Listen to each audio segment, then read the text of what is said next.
Hi, welcome. Come on in. Let's have another stretch of the week. Only this week, I don't want to focus on stretches. I walk around and I see so many people with awful posture. And it breaks my heart because they are leading to health problems later on. So I'm going to turn sideways so you can see what I mean. So, a lot of people, when they're standing, it's really endearing. They've got their heads forward. They're showing interest. But their center of gravity is no longer in the middle. They're putting extra strain on the buttock, the lower back, and the calf muscles. Also, it increases tightness of shoulders because your shoulders are constantly going to be trying to pull you up. Your buttocks and your legs are constantly trying to pull your center of gravity further back so that it can end up balanced in the middle. So how do we stand up straight? Well, let me show you. I'm going to be a stroppy teenager. Please forgive me, teenagers. I don't mean to be rude, but it is kind of a thing amongst a lot of you. It was definitely for me for a period. So, stroppy teenager, we've got really bad posture. We often bring the hips right forward, the head right forward, and then we're told to stand up straight. And people do this. They bring their shoulders back, they put their heads up too much, and nothing quite feels comfortable. You can't maintain this posture, even though you think that you're doing the right thing. So let's try again. Bad posture. Now this time, what I'm going to do is I'm going to imagine there is a thread from the crown of my head, right here. The bit, the bit that you always hit if you go through a low doorway, and yeah, happens all the time in this cottage.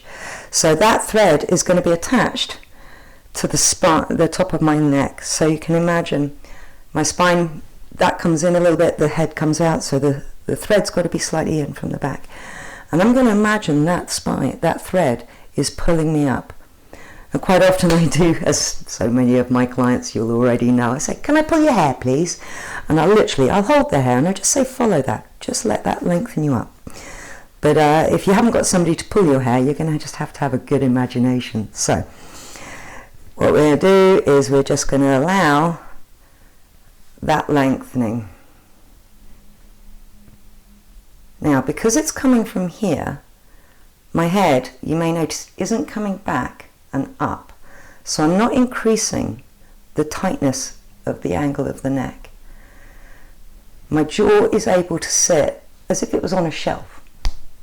I'm not tilted back and I'm not tilted forward.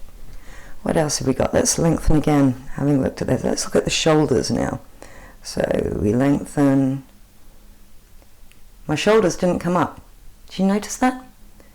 If we stand up straight, the shoulders come back, which is good as a rest, but they also come up, which again is good as a stretch, but not to hold. So we're now also lengthening the whole body. So it's slightly increasing the distance between my chest and my belly. So tilting rather than pulling. Now, the other thing to notice, perhaps I'll do that actually. No, I'm going to do that in a second video. I'll just keep you hanging. So, standing up straight.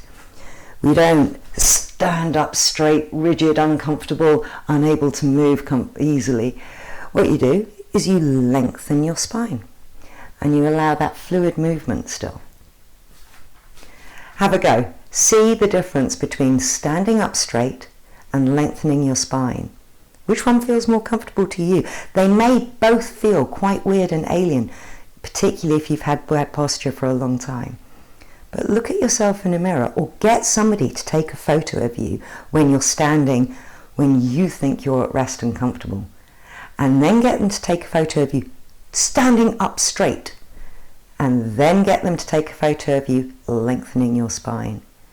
See which one with those photos makes your body look the healthiest.